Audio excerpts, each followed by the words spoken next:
once, y'all. He prayed 3 times. He prayed 3 times. He asked the Lord to take it from him. That's what he said. That's the word. Take it from me. But God said, study the word, my grace is sufficient. Excuse me? I asked you to take this from me 3 times. I'm your servant. Done everything you asked me to do. Take this thing from me. 3 times. God said, my grace is sufficient. Isn't it amazing how God sometimes forces us to live with things? Well, I know this ain't what you want to hear. I know. It's okay. It's sometimes he forces us to deal with it. Some things he just won't change. But yet, he will say, just deal with it. It's a few points that I want to bring out, and, you may just have to deal with it. Point number 1, why you have to just deal with it. Because you don't have no other choice. All right, that's point 1. You don't have no other choice, Elder. You ain't got no other choice, Elder Mike. Just deal with it. See, Paul prayed 3 times for the Lord to give him another option. Take it away, move it, fix it, make it better. But the Lord's reply, in essence, is I can't do that. This one you got to endure. This one you got to deal with. Woo-wee. Whatever you going through, just know you got to. Some of it you put yourself in. So you just got to stop living raggedy and you just stop playing church. All right. You just got to deal with it. So I think that sometimes we think because we put it on the prayer list, God is obligated to fulfill it.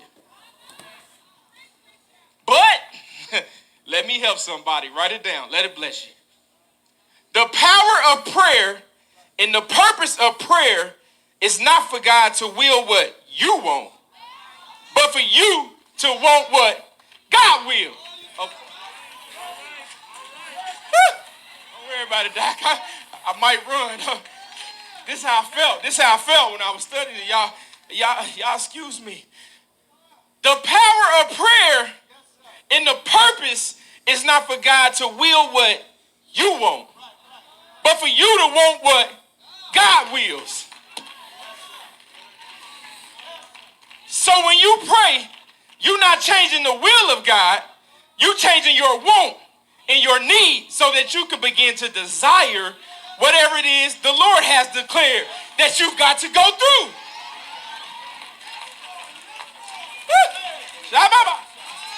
All right. Let me say that. Let me help you. So when you pray, you're not changing the will of God. You're changing your want and your need so you begin to desire whatever it is the Lord has declared that you got to go through. Because sometimes there's no choice but to surrender to the will of God. Whether you like it or not. He'll force you to stop drinking all that liquor. Okay.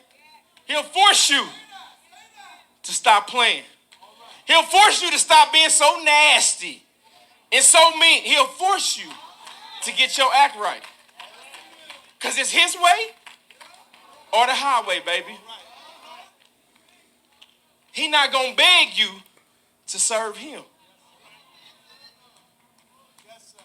You need him.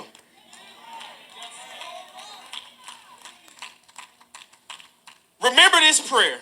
Remember this. Prayer will always change things, but sometimes the only thing is you.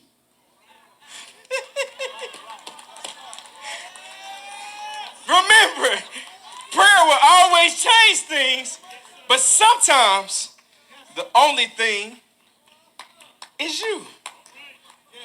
Sometimes prayer does not change the folks around you. It don't always fix the stuff you're going through, but it changes your heart. Need a heart transformation. Elder Grant, we was talking about that Wednesday. Need some heart surgery. It changes your mind. It changes your disposition. Changes your perspective so that you can stand and declare, whatever my lot is, God is well with my soul. Whatever my lot is, God, it is well with my soul because I gotta deal with it. Whew. Sometimes God says, wait. Sometimes he says, wait. Because either you're not ready for it or it's not ready for you. Sometimes God say, wait, baby, it ain't time.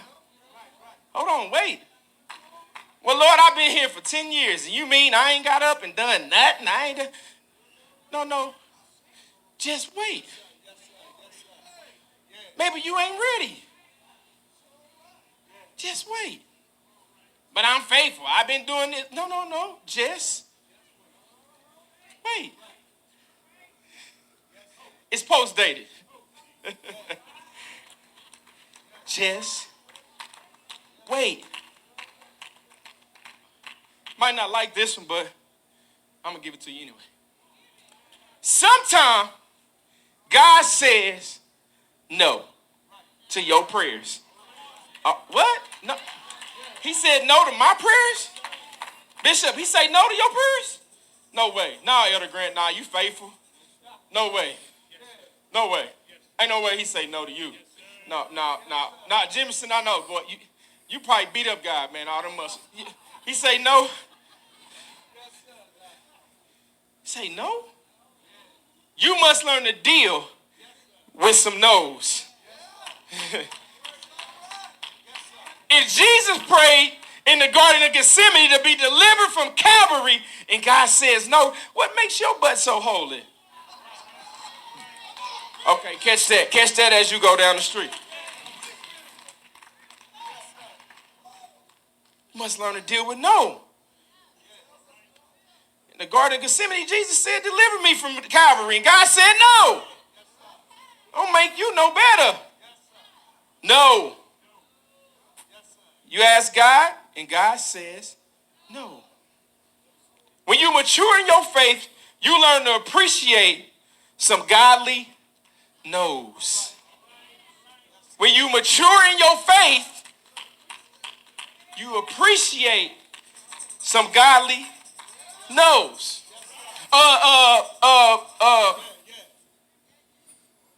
When you at the red light, you got to stop. The light telling you to stop. If your little big bad self say, I don't want to stay at no red light, and you decide you go, the tower trying to help you is signaling for you to stop. Means no, stop. But you all big and holy. You super saved. You don't want to hear no. So you want to run the red light.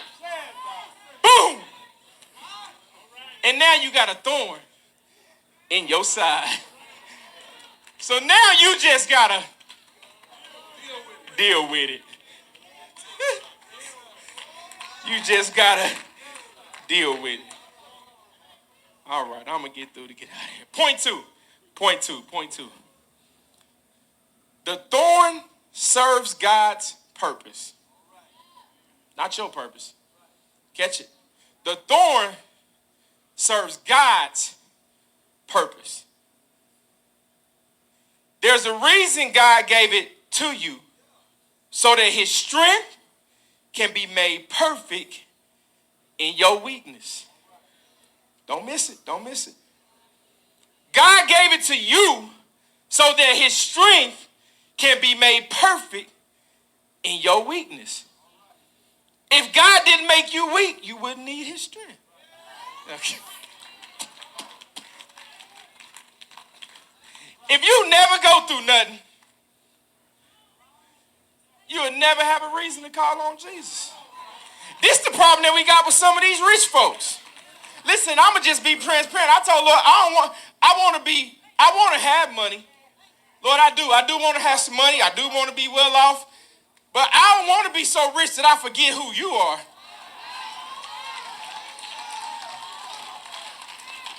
No. And Lord, I don't want to be so high up that I forget that you're the one that brought me here. You know, we get so arrogant and get so caught up in titles, we forget that God is the one that brought you there, baby. He the one opened the door for you. You didn't do it for yourself.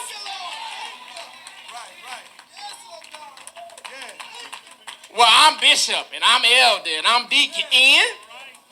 Baby, that's a title. What's your life like? And you get all big and bad and say, well, God, you know, I'm this. And don't get it twisted. You gonna come. Damn. Better watch out for that pride. It's a dangerous thing. That pride is dangerous. You know, don't get so prideful that you think you all that in a bag of bologna and chips. I mean, you know.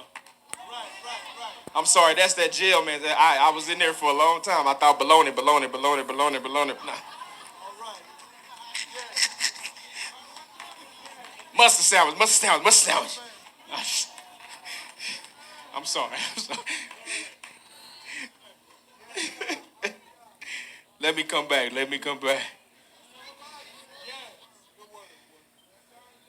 You just gotta deal with it. Let me go. This blessed my mind. This blew my mind. Verse 1 through 6 talks about the abundance of blessings. Right? Read it on your own time. 2 Corinthians 12. Right? That what it said? 12. Verse 6. Read 1 through 6. You'll see. It talks about the abundance of blessings. But verse 7 declares it is the thorn that brought the power of Christ. Let it down, let it flesh. Whew. The power of Christ does not come through the blessing. The power of Christ comes through the thorn. Okay, did you catch it? The power of Christ didn't come through the blessings. The power came through the thorns. So God sometimes gives us the thorn so he can add that missing ingredient into our lives.